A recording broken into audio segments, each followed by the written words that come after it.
네, 안녕하십니까. 아니 공격 소나무라 그래서 최근에 우리 송영길 대표 어제 발표 났잖아요. 예. 네. 아직도 우리 신주호 부대변인을 소나무당으로 생각하고 계신 분이 있는데 아니라는 거 다시 한번 밝혀드리고요. 예. 항상 굳건한 마음으로 지키고 한 것을 지키고 있겠다. 그런 마음으로 소나무라는 닉네임을 쓰신다고 저번에 한번 밝히셨고요. 안 그래도 우리 송영길 대표 뭐 다른 에피타이저 있긴 한데 그 어제 송영길 대표가 지금 연수 갑으로 일단은 받았잖아요. 어떠세요? 예상을 했던 부분인가요? 저는 예상을 못했어요. 솔직히 저는 인천을 못 받을 거라 생각했거든요. 그러니까 저는 챙겨 준다는 것까지는 알았죠. 그러니까 뭐 공천을 확실히 주기는 주는데 어디에 줄 거냐가 민주당 내부에서 설왕설래가 있던 거잖아요. 근데 저는 이제 처음에는 당연히 이분이 개항에 워낙 닦아놓은 게 있으시고 또 그 당시에 개항을 이제 이재명 대통령한테 저는 뺏겼다라고 얘기하는데 뭐 아무튼 넘긴 이런 상황이 있을 때 순리적으로는 개항에 주는 게 맞는데 뭐 개항이라는 곳이 워낙 민주당 텃밭이고 잘 되니까 좀 더 편하게 가고 싶은 사람 송영길 체급도 있는데 다른 데 되셔도 충분히 될 수 있지 않냐 이런 논리로 넘어간 것 같은데 이게 약간 저는 살짝의 견제구가 있다라고 봐요. 그러니까 지금 송영길 대표가 이재명 대통령하고 합을 같이 맞춰서 민주당 내부의 명청대전에서의 이제 이재명 대통령 촉으로 싸우기 위한 장수로 한 명 저는 이제 출진을 한 거라고 생각을 하거든요. 실제로 지금 김어준 씨라든지 정청래 대표가 각을 꽤 세우고 계시잖아요. 네. 그런데 이게 정치권에서 이재명 대통령이나 이런 분들 같은 경우는 특징이 뭐냐면요. 아무도 못 믿어요. 그러니까 어느 정도 지금 상황에 따라서 이렇게 신뢰를 할 수는 있지만 너무 편하게 이 사람이 개항해서 완전히 굳혀버려서 이렇게 버리게 되면은 나중에 또 어떻게 될지 모른다 이런 생각을 조금 하시는 거 아닌가. 그래서 이 개항이라는 곳은 좀 더 편하게 다른 사람을 꽂아서 자기가 좀 더 굳혀놓고 송영길은 송영길대로 이렇게 집어넣어서 본인이 쓸 수 있는 장소로서 쓰고 이렇게 합이 좀 맞은 게 아닌가 싶습니다. 어떠세요? 네, 저는 사실 그 송영길 대표가 하남을 얘기를 했었잖아요. 네. 그래서 본인도 아마 개항을에는 공천을 못 받을 것이다라는 분위기는 감지했을 것 같고요. 대신에 이제 하남보다는 지금 하남이 뭐 유승민 전 대표도 이야기가 나오고 있고 네.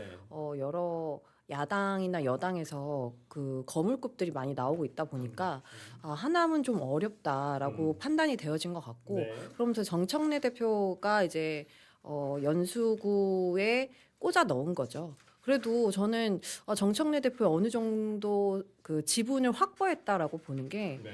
우리 지금 개항을 같은 경우에는 김남준 비서관이 간 거잖아요. 아름방송 기자 출신의 성남시 경기도 전문가 김남준이 간 거기 때문에 저는 이재명 대통령도 본인의 실익을 잘 챙겼고 정청래 대표도 어느 정도 자기의 면을 좀 세울 수 있는 나눠먹기 자리였다라고 봅니다. 뭐 이게 좀 뭐 그런 얘기가 있긴 하더라고요. 또 그러니까 지금 원래는 박남춘 전 인천시장이 이 연수 갑을 좀 노렸고 지금 인천시장 민주당 후보로 나온 박찬대 의원이 밀었고라고 하는데 뭐 박찬대 의원이 지금 송영길 대표가 오는 거에 대해 상당히 조금 저한다. 좀 그렇게 거부감이 있다라는 어떤 민주당 내에 어떤 평이 있더라고요. 그래서 이게 이제 구도가 약간 이제 전당대 이제 지금 민주당은 모든 어떤 지표들이 지방선거보다는 그 지방선거 2달 뒤에 있을 아마 그 선거 전당대에 많이 맞춰져 있다라는 포인트가 있어서 아마 이번 인천시장 선거도 약간 그런 일환이 아닐까. 그래서 박찬대 인천시장 후보가 송영길 대표에 대해서 상당히 조금 거부감이 있었는데 역시 이제 그 의견이 무시가 되고 연수갑에 아마 되지 않았는가라는 생각이 드는데 국민의힘 후보 누가 있으신가요? 연수갑에? 연수갑에 원래 이제 나갔던 분이 계시죠. 정승현 교수라고 인하대학교 교수였고 그 인천시당 위원장도 하셨었는데 지금은 아니신 것 같아요. 지난 정무비서관으로 네. 그 윤석열 정부 때 갔었다가 이제 계엄이 터지는 바람에 아마 같이 물러나신 걸로 알고 있습니다. 예. 아니 근데 재보궐에 민주당 후보들은 누가 가느냐 하마병이 많은데 정작 국민의힘도 후보 내야 되는데 정작 어디 뭐 나온단 말 누가 나온다 이 말이 없어서 인천 연수갑은 진짜 못 들어본 것 같아요. 하나 없어요? 하나는 아니 하실 분들이 있긴 있죠. 그래도 연수갑 정도 되면 인천에서 아주 나쁜 데가 나쁜 데는 아니고 제가 인천을 살기 때문에 잘 아는데. 아니 그러니까 지금 얘기로 나온 오늘 아침 뉴스 보니까 황우나 아니 진짜 황우나가 아니죠. 황우려 전 비대위원장이 아니 기사에는 떴더라고요. 기사 하마평에는 오른다. 아니 그러니까 된 게 아니라 뭐 그런 논의가 있다 정도로 지금 해서 야 참 구인난이 심각하구나. 왜냐면 예전에 연수을에서 황우려 그렇죠. 전 비대위원장이 거기서 의원을 굉장히 예. 오랫동안 하셨거든요. 예. 그래서 이게 근데 저는 이번에 송영길 대표를 공천하면서 제가 그 전에 많이 알아봤거든요, 사실. 네. 민주당 뭐 출입하는 기자들이랑 연락을 하면서 알아본 결과에 의하면 네.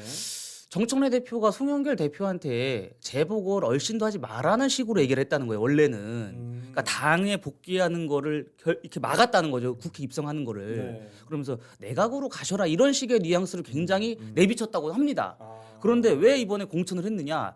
제가 보니까 이제 정청래 대표가 본인이 완전하게 승기를 잡았다라고 판단하는 것 같아요. 이번에 그 특히 호남 지역의 지자체장 경선을 보면은 네.